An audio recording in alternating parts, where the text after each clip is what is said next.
Hey guys, Saturday morning up at the shop. We'll give you a little quick rundown on some of the trucks you've seen and haven't seen recently. This is a crowd favorite, sitting on a set of DOR 14 wide round hole wheels. The Denali, Daniel was waiting on control arms, had definitely a ton of play in the ball joints. Never has made its way on the website yet, but a really good looking Denali. Brand new tires and wheels. Be up for sale soon. The High Country Crew Cab, getting the steering, steps, track bar, and all the other goodies and deciding on which tire and wheel we're going to end up on. Some customer trucks.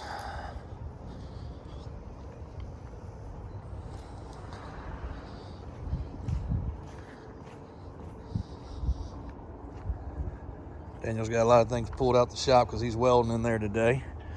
Getting brackets for you guys done. The big LS swap Tahoe needs some love, so she's chilling right now. Crew cab, short bed, 1 ton. I think they're mocking steps up and finishing up some wiring repairs and some other stuff on this one.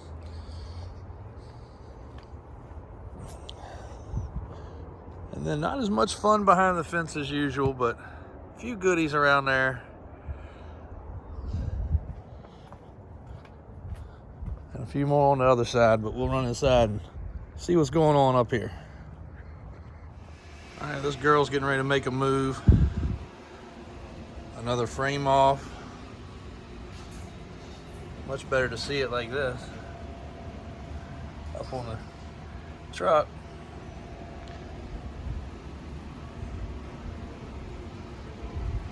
This truck will get a whole complete bed floor, bed sides, original header board against the back of the truck. You guys who ask about the blue motor, you always do research it before you do.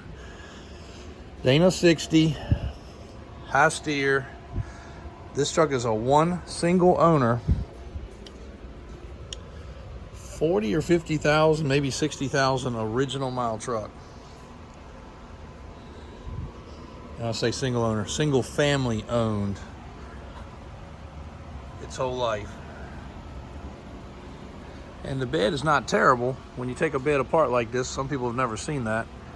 You just have a lot of edges where dirt and debris and stuff gets trapped down in there. This bed would be very acceptable for some people, but for the level of this build quality, not acceptable. So doing that is going to make a huge difference. You can see the fit and finish of the rest of the truck. You can scroll back, you can see the video of the inside, even down to the original scrolled seat in perfect condition, other than having one little panel replaced right at the edge on the butt seam area. So pretty cool. Another very good customer's truck, getting steps, some suspension finishing up. Another cool truck getting steps finished up.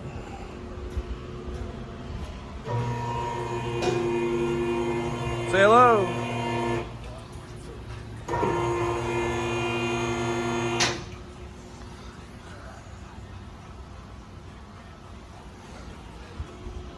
Steps.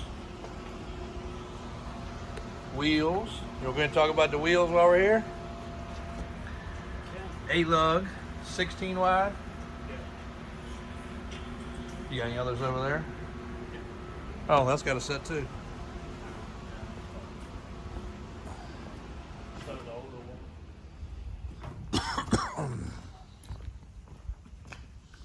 For those that always say, why don't you guys 4-link them? 4-link is so not era correct, but cool and can be done.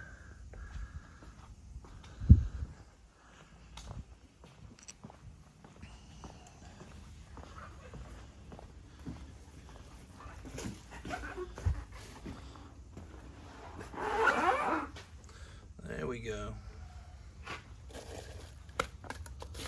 So that's the ovals. What's the particular name for that one? You guys speak over, you don't have the mics. We call it the retro. Some people call it the slot oval. This is our 15 by 16 On a 35. 35, 16 wide bogger, nice and square. 2.5 inch thick billet center. All American made. ARP 12-point stainless hardware. Spun forged barrels. We put a lot into these. We've done the videos in the past. There's a lot of stuff popping up that people are getting like China blanks, one piece, and then drilling them.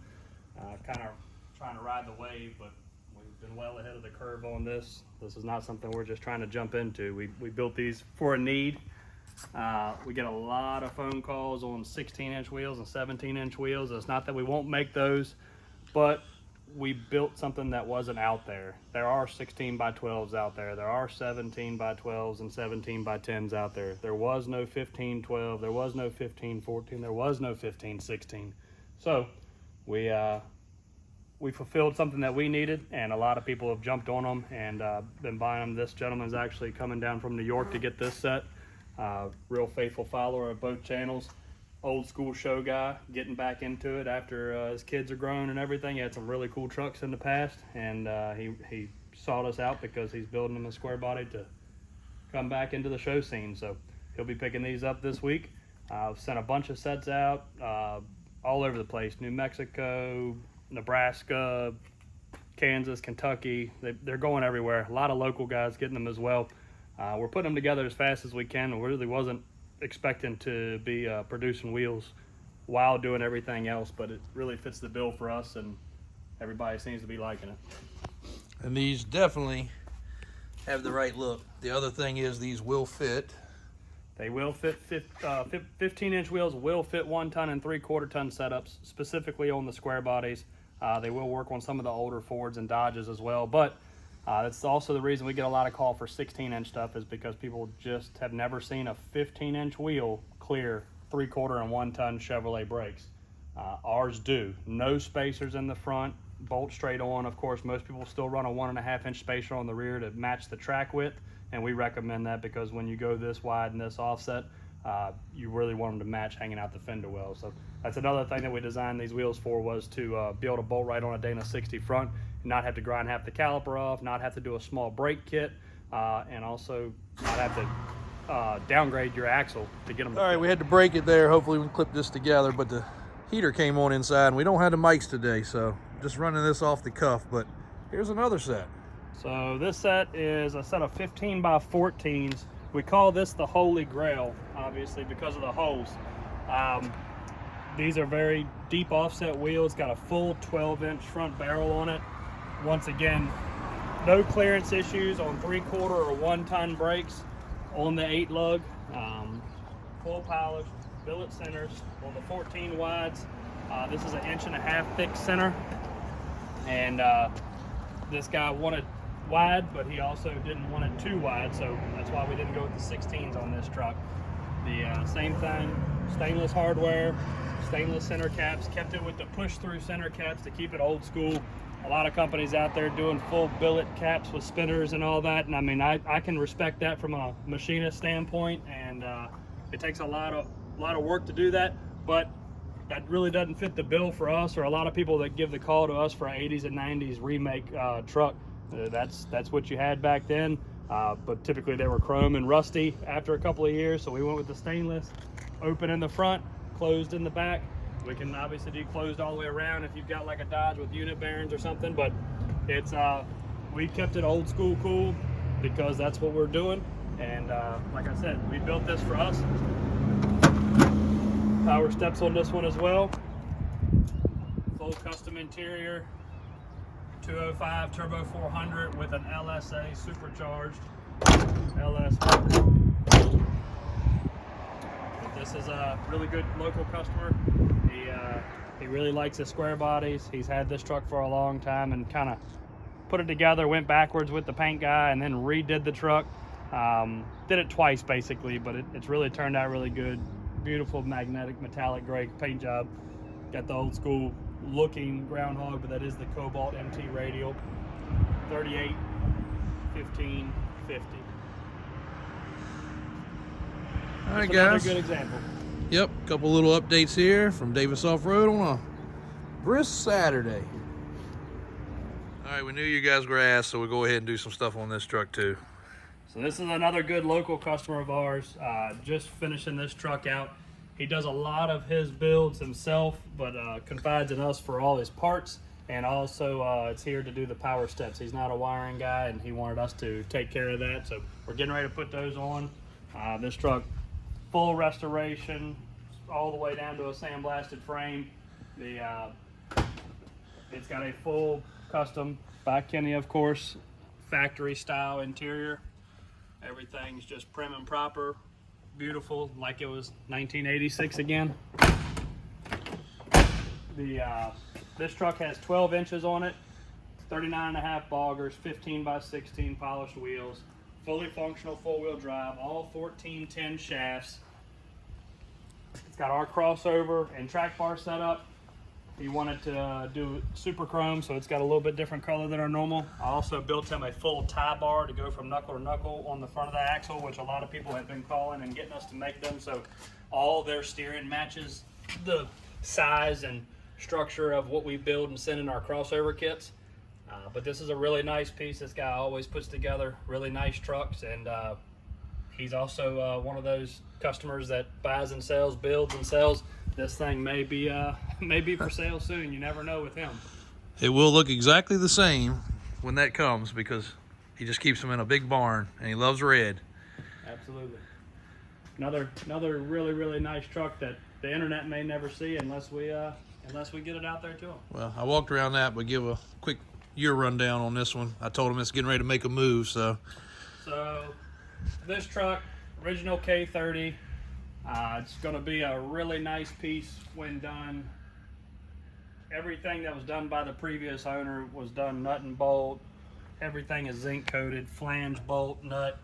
It's not what you would call like an exact, replica restoration of it from the factory, but he made upgrades where they were needed, was doing a very good job, and just decided to, he wasn't going to finish this one out. He'd done a bunch in the past. So it actually kind of got buried in the back. We got super busy with production on all the steering kits and step kits and wheel kits, and it just it really got out of hand really fast. So finally got it pulled out.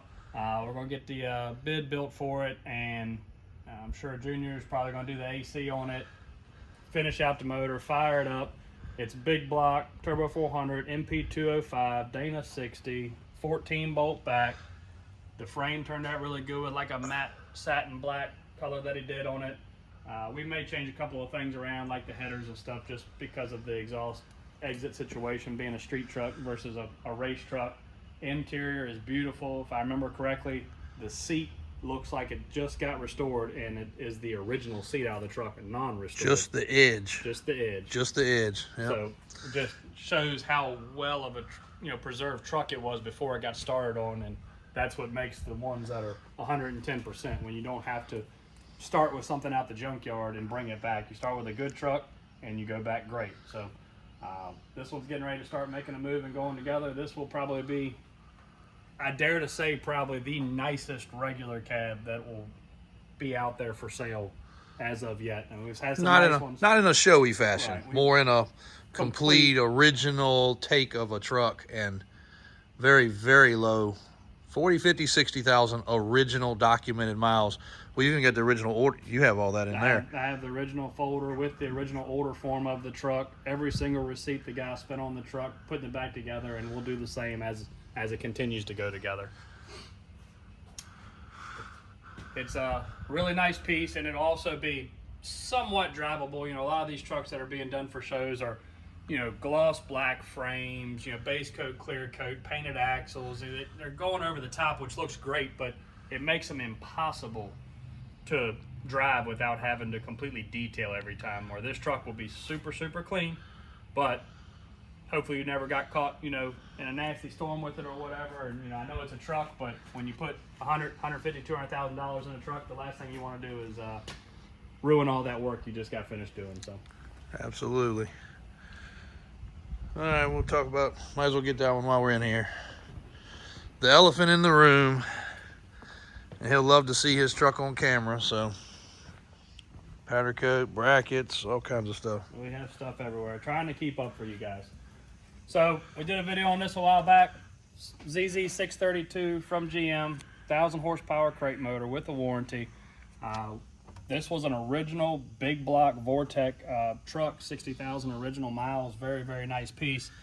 So it had a big block in it, but it did not have that big of a head and intake on it. So it got shoehorned down in here. A lot of clearance issues up top, a lot of clearance issues down bottom.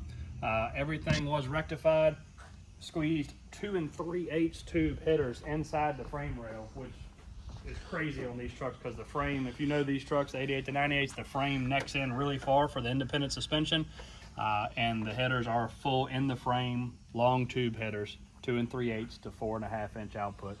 Aluminum radiator, custom electric fan setup, lots and lots of wiring upgrades to handle the Holley computer, along with the electric fans, plug-in relay, fuse style setups, all new Hydro Boost lines, all new accessories on the front of the motor, of course.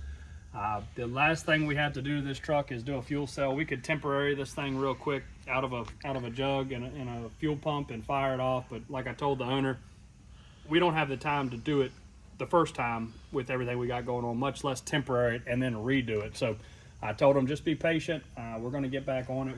We have been off of it for a couple of weeks, but the last piece of the puzzle is the fuel system, and then I'm going to run some full TIG welded stainless exhaust on it for him. He wants it loud, so we're just going to do some bullet race mufflers. It's not going to be a sleeper when it's fired up, but when it's shut off, other than the cowl hood it's going to take to clear this massive intake and air filter setup, that's just the throttle body, and it's level with the wiper cowl. So it's going to have a 4-inch cowl hood with the bottom of the hood cut out to be fully functional, and we're actually probably going to end up having to make a custom base for the air filter to tilt the filter forward to clear the raise of the cowl as it comes up. So it's actually something that was done on Dad's 69 Camaro to clear the factory 2-inch cowl hood, so it didn't have to have a big old race looking cowl hood on it with the 572. So kind of deja vu all over again, just with the newest GM big block. So we're a little behind on this one, but once again, we have to take care of our day-to-day customers. We have to take care of our online order customers. Some of you guys may be those. We're trying to not have any delays in anything, maybe 1 to 2 day packaging delay to get stuff shipped out for y'all. Nothing 4, 5, 6 week wait time with us, while taking care of our local customers and some of our good local project customers. So stay on the lookout for this in the next week or so to be balding the rear tires. Are we gonna drive that to lunch today? If we try real hard, we may be able to, but there might be some customers that are upset they didn't get their truck. We will get back on that as well. That's another elephant in the room, and it's absolutely taking up a ton of space. So it'll be nice to have that shipping area back and stocking area. But if it's as big as it's gonna be when it's finished, y'all just be able to work under it. well, that's what I'm currently doing. That's my makeshift shipping station organization, stuff everywhere, because I shipped stuff out this morning. We've been using the subframe for bar holders, so it's kind of like a functional shelf. Yeah, it's got restoration parts on it too. All right, guys, a little shop update. Hope you guys enjoy some projects. Daniel's welding, working, and getting things done and keeping us caught up, and that truck is on the move to its next stage. Thanks, guys, for all the support, as always.